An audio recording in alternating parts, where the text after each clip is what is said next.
So it seems like I got a real good response from you guys from my first knot tying video.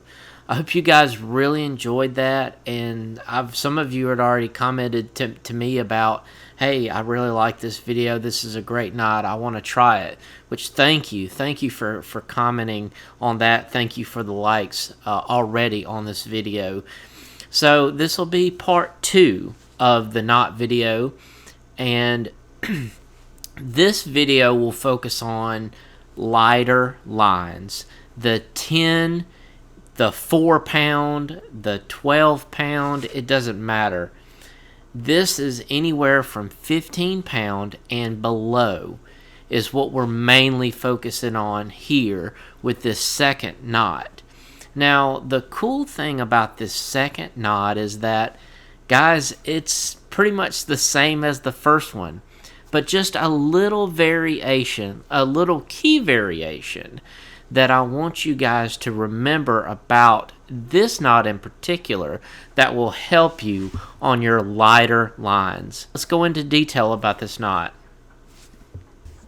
So guys, one of the reasons why I did this video, I wanted to do part 2 for the lighter lines, is that most of you are using the lighter lines, particularly for bass fishing. So I wanted to be sure and cover both sides of the coin here, the people that use heavier line for red fishing and the people that use lighter line for bass fishing. That's anywhere from 15 on down below for bass. So this knot is incredibly simple, and it's incredibly effective for lighter line applications. But there is a little twist, and the twist is that when I make this first loop, I don't just start looping the line around here. What I do is if I've got lighter line like this 10-pound fluoro clear, but that's really hard to see. I want you to easily see this a lot better. So let me find my tag here. I got this Berkley Big Game in 60-pound is very ropey, and it twists, so you just have to bear with me.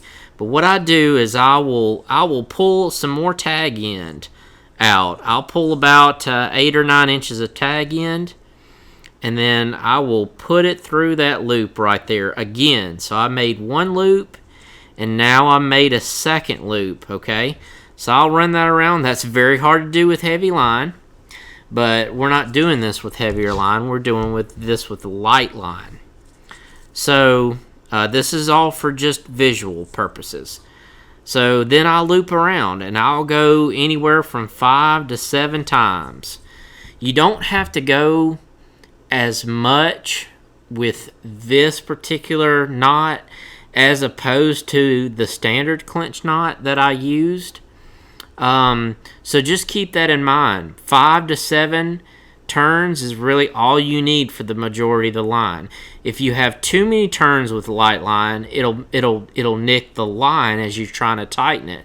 If you have too little, like 3, it's going to be just super hard for that line not to slip. And then what I do is I'll take the line and I'll put it together, and I'll put it in here, and then I'll go through both, and then I'll wet it and I'll cinch it down. Now the beauty of this knot is that you don't have to be as careful when you're cinching it down. You can leave a little bit of slack here, and all you got to do now is just cinch the knot down. But this knot is not designed for heavier lines. So as you can see, it is not coming down. I'm gonna hurt my fingers if I do. So this knot's not coming down because it's so heavy.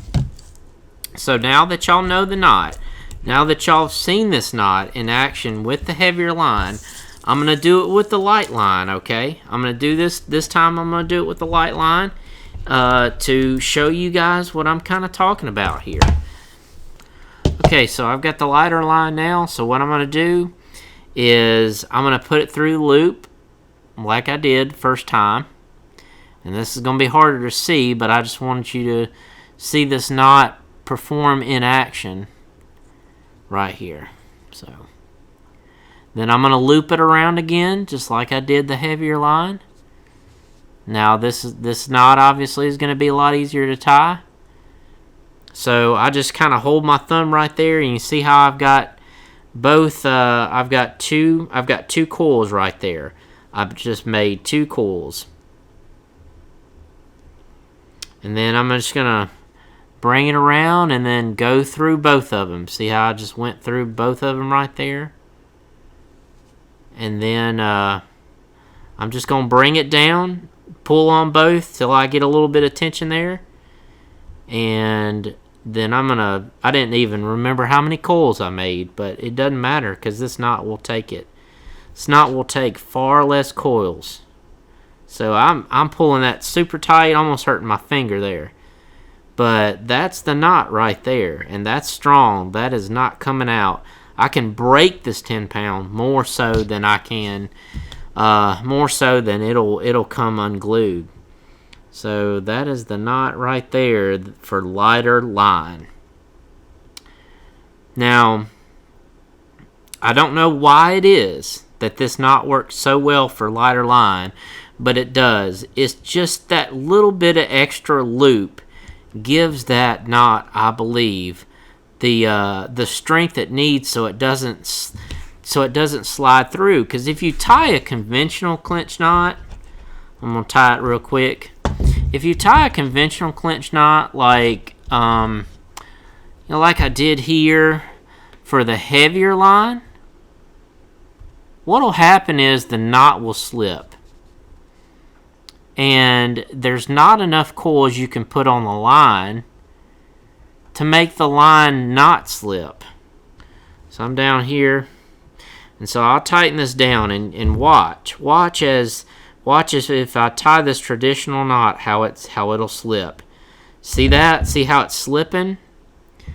So that's what you got to keep in mind. So hope you guys really found some good off this video, and I hope that I could show you how to properly tie a knot that you're using lighter line with, because in some applications you guys are going to need that. You guys are going to need the lighter line. You guys are going to need the 10 pounds. Sometimes I need 10 pound other than 20 or 25 or 15. So I hope you guys really enjoyed this video. Please leave me a like if you liked it, and thumbs up, and remember to subscribe for more content. I've got another reel review coming up, Shimano Sedona, so I'm very excited about that. So y'all take care, and we'll see you.